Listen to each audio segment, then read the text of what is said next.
Hello, Rowan Mithril here once again, back to the Nezumiman Perfect Run series, which we're almost done with. Just one stage left to go. When you complete the main game of Nezumiman, a new option makes itself available in the main menu. Special. So let's give it a shot. It's a completely different game, though only one stage long. Hey, you know, that perfect fashion had to be useful for something. It's armor. And we're suddenly playing Ghosts and Goblins. And the jump physics are every bit as awkward as Arthur's. Yeah, you can do some weird things with it, but you can't really change your momentum after a jump. You can double jump and select another momentum, either forward, backward, or straight up, but once you make a jump, you're committed to it. So, jump carefully. In this mode, cheese is no longer a health power-up, it's just a score power-up. Though getting enough points will give you an extra life. Getting hit once will strip you of your perfect fashion armor. Getting hit again past that is game over. Well, one life down anyway. Enough of that and it's game over. And don't ask me to translate that song, cause I have no idea. Occasionally enemies will drop those refrigerators.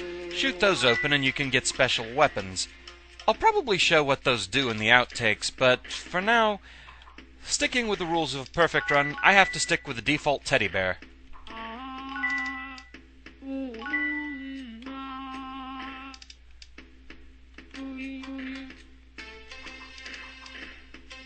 Ghosts and Goblins is a game that I'd maybe consider doing an LP of eventually. I have some bad memories of that game. It was another of those ones that I played really early on in my life, and God, having to go through that game twice in one sitting because there was no save system, no password, no continues, nothing. And you actually had to go through the entire game twice to get the true good ending for the game. What a pain that was. It was made worse by the fact that at the time in our house, the NES was set up in what at the time was just kind of a storage room, and it was hooked up to a pretty small TV. The room didn't really have much lighting, so, yeah, that was a recipe for a migraine.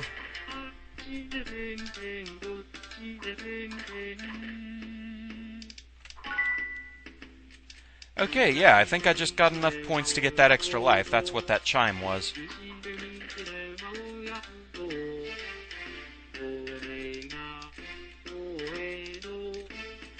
Wait for you to go off again.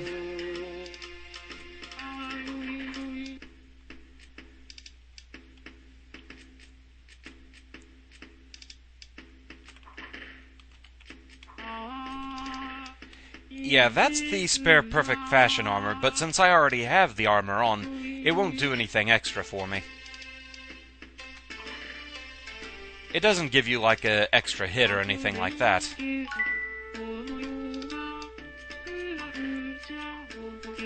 You have to shoot out the platforms under these boulders to get them going. The birds, meanwhile, as is often the case with birds in games, are highly annoying. They constantly home in on you. Whoa, and I'm running out of time. Yes, that's right, you have a time limit on this game, and I better get moving.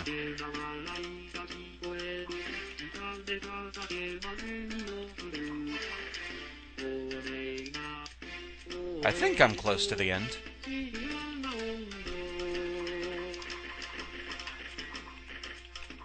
Keep shooting this thing in the mouth to get rid of it.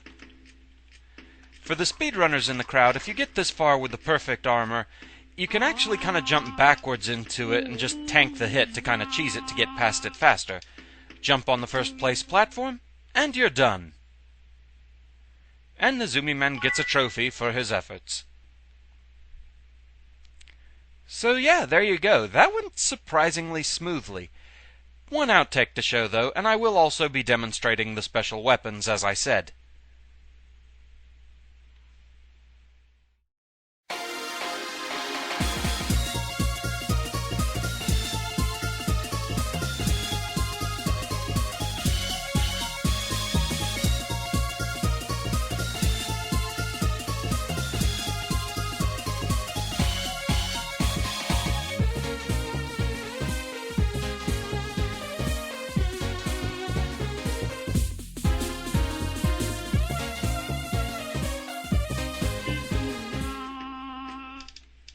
The flowers aren't much nicer, since they'll constantly be attacking you as well. Oh, and I got the pencil weapon. Well, bugger. Accidental weapon gathering. Yep, that counts as a loss, because I don't think you can actually get the teddy bear back. Well, there was a demonstration of what happens if you get hit. So, I guess at least it had some purpose.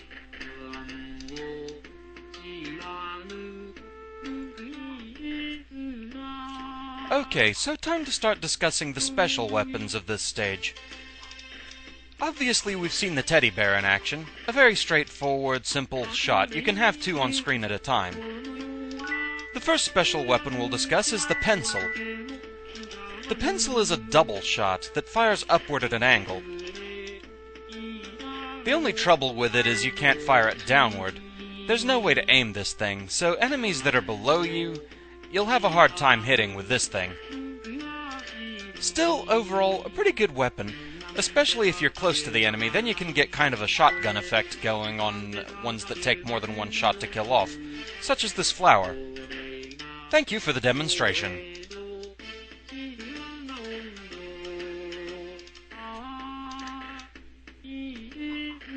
The next special weapon to discuss is the spoon. This one isn't really all that much of an improvement over the teddy bear, except it fires a bit faster, and you can have 3 on screen at a time. I believe it's the same power level as the pencil and the teddy bear as well. No extra oomph to this one. Wait a minute, actually, it's weaker. So you can spam more shots with this, but it does less damage.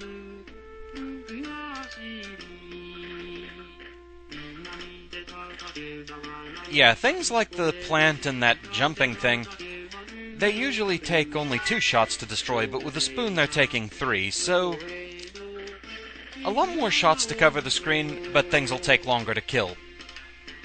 Kind of a trade-off, that.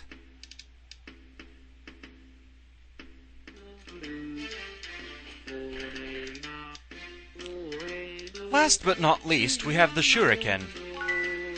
The benefit of the Shuriken is it does have the greatest attack power. The downside? One really wonky aim. Yeah, hitting with this thing can be pretty tricky.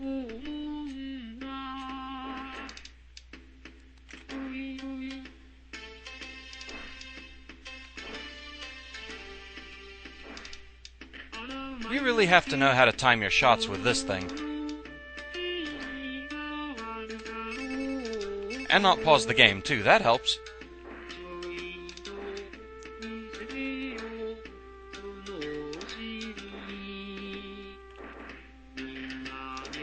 You can have 2 on screen at a time, and they do make short work of enemies if you can actually hit them reliably.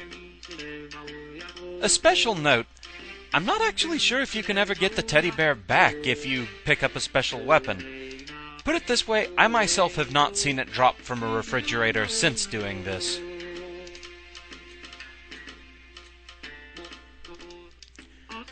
So, proof of concept as to what I was talking about here with speedrunning.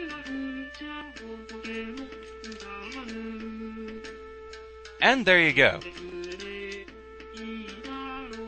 My thanks to Kit for actually showing me that strategy. It certainly works if you want to just get by him faster and not worry about fighting him. Speedrunners, rejoice.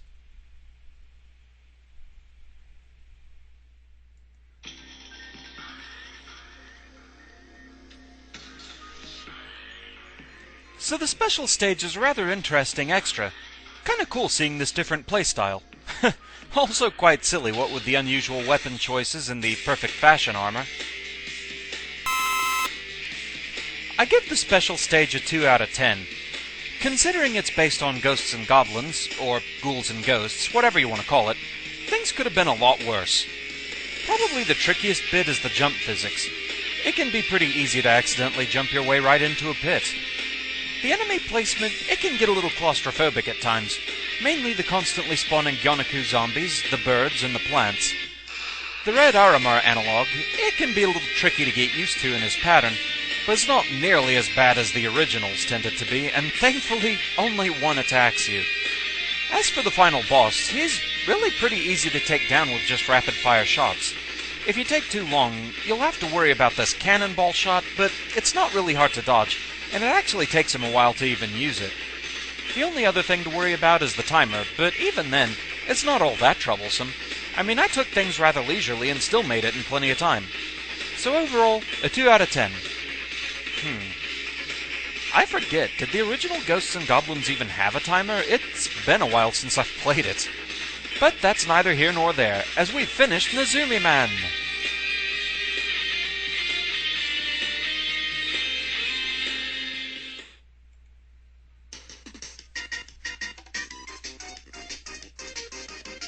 And thus it's time to bid a fond farewell to Nezumiman.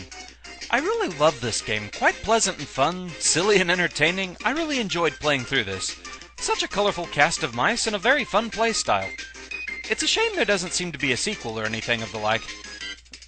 On the extreme off chance that anyone involved with the creation of the game happens to be watching, well, the interest is certainly there for a Nezumiman 2. I would absolutely love to see that. I'd like to extend my most sincere thanks to Neo, otherwise known as Gyonwatch here on YouTube, for providing all the character art I've been using throughout this series. I'll be posting those images in his gallery on my site's fan art page, and I believe he'll also be posting them on his own DeviantArt page. And so with that, another project comes to a close. With October getting near, Silent Hill 3 won't be that far away, which leaves the question of what to do with September. That's actually going to be the subject of a poll I'll be running, and I'm actually going to be posting another vid tonight to go into the details there. So with that, thank you very much for watching. I hope you enjoyed the Nezumiman Perfect Run series, and I shall see you again next time. Until then, fare thee well.